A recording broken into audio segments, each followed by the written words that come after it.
দীর্ঘ ১৭ বছর পর বাংলাদেশে ক্ষমতার বড় ধরনের পরিবর্তন হয়েছে। এর ফলে সংসদে নতুন রাজনৈতিক সমীকরণ ও প্রতিনিধিত্বের ধারা দেখা যাচ্ছে। গণতন্ত্র রক্ষায় সংসদীয় ব্যবস্থার বিকল্প নেই, তবে ঠিক কিভাবে সংসদ কাজ করে তা বোঝার জন্য কিছু প্রক্রিয়া আছে, যা কখনো সুবিধা কখনো প্রতিবাদের সুযোগ দেয়। সংসদে যে কোনো আইন পাশ করা হয় বিল উত্থাপনের মাধ্যমে। এর মানে কেউ ইচ্ছে মতো নতুন আইন করতে পারবে না। ২০১১ সালের ১৫তম সংবিধান সংশোধনীর বিপক্ষে বক্তব্য দেওয়ার সময় বিরোধী দল বিএনপি ওয়াকআউট করে, তবে সেই সংশোধনী সর্বশেষে পাশ হয়। সংসদীয় প্রক্রিয়ার মাধ্যমে আইন প্রণয়ন হয়, কিন্তু বিরোধী দলের প্রতিক্রিয়াও তা প্রভাবিত করতে পারে।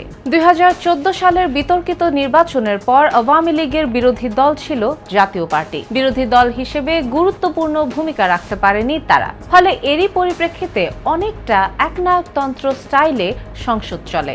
মাঝে মধ্যে জাতীয় পার্টি ওয়াকআউট করলেও কোনো জাতীয় ইস্যুতে তারা বরাবরই ছিল নীরব। সংসদের শক্তিশালী বিরোধী দল সরকারের জবাবদিহিতা নিশ্চিতে সাহায্য করে। তবে শুধু সংসদে সরাসরি বিল পাস নয়, বরং বিভিন্ন বিষয়ে সিদ্ধান্ত নেওয়ার আগে বিষয়গুলো সংসদীয় কমিটিতে যায়। এখানে বিরোধী দলের নেতারাও থাকে। অনেক কমিটির সভাপতি থাকেন বিরোধী দলের নেতা।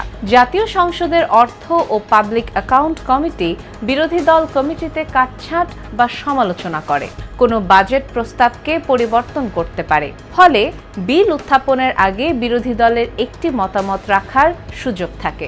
বাজেট অধিবেশনে সরকারের আয় ও ব্যয় বিবেচনা হয়। বিরোধী দলের সমালোচনায় অনেক সময় ব্যয় কমানো বা নতুন খাতের জন্য অর্থ বরাদ্দ বাড়ানো হয়। ২০১৫ সালের বাজেট অধিবেশনে বিদ্যুৎ ভর্তুকি ও শিক্ষা খাতে বরাদ্দ বৃদ্ধির প্রস্তাব বিরোধীদের চাপের ফল। সংসদ সরকারি কার্যক্রম ও ন্যায়পাল পদগুলোর কার্যক্রম তদারকি করতে পারেন।